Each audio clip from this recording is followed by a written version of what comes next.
யானை பல் விளக்குமா? பாபு என்ற சிறுவன் 5வது படித்து வந்தான். புஸ்தக மூட்டையுடன் பள்ளிக்கு புறப்பட்டான்.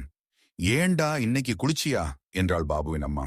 நேரமாச்சும்மா, நாளைக்கு குளிக்கிறேன் என்று சொல்லிவிட்டு ஓடினான். பல நாட்கள் பாபு பல் விளக்காமலே பள்ளிக்கு போவான். அப்போது பையன்கள் இவனிடம் கேட்டால் யானை பல் விளக்குகிறதா என்று கிண்டலாக பதில் சொல்வான். வகுப்பில் பாபுதான் முதல் மாணவன். பாபுவின் அம்மாவிற்கு பெருமையாக இருந்தது. வகுப்பிற்குள் நுழைந்த ஆசிரியர் பாபுவிடம், ஏன் அழுக்கு சட்டையுடன் வந்திருக்கிறாய் என்று கேட்டார். மறந்துட்டேன் சார் என்றான் பாபு. படிப்பில் கெட்டிக்காரனாக விளங்கிய பாபு தன்னை சுத்தமாக வைத்துக் கொள்வதில் அக்கறை காட்டவில்லை. அதனால் பையன்கள் இவனை அழுக்கு மாமா என்று அழைத்தனர். பாபுவின் அம்மாவும் வகுப்பு ஆசிரியரும் பல முறை கூறியும் அவன் தன்னை மாற்றிக்கொள்ளவில்லை. அவன் கவனம் முழுவதும் படிப்பிலேயே இருந்தது. அரையாண்டு தேர்வு வந்தது. பாபு முதல் மார்க் வாங்க வேண்டும் என்று விழுந்து விழுந்து படித்தான். பரீட்சைக்கு 2 நாள் இருந்தது. அப்போது பாபுவுக்கு திடீரென்று பல்வலி வந்தது.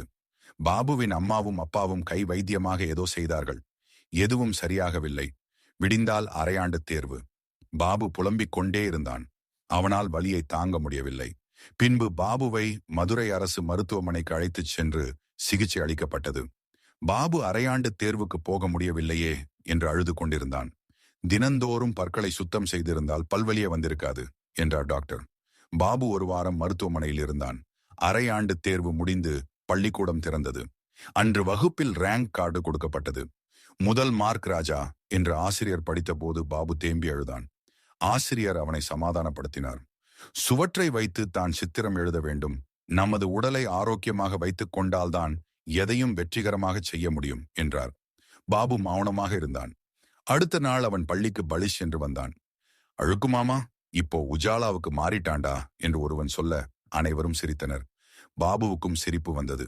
நீதி சுத்தமாக இருந்தால்தான் படிப்பில் முன்னேற்றம் காட்ட முடியும். இது போன்ற கதைகளுக்கு கதைகள் ஆரம்பம்.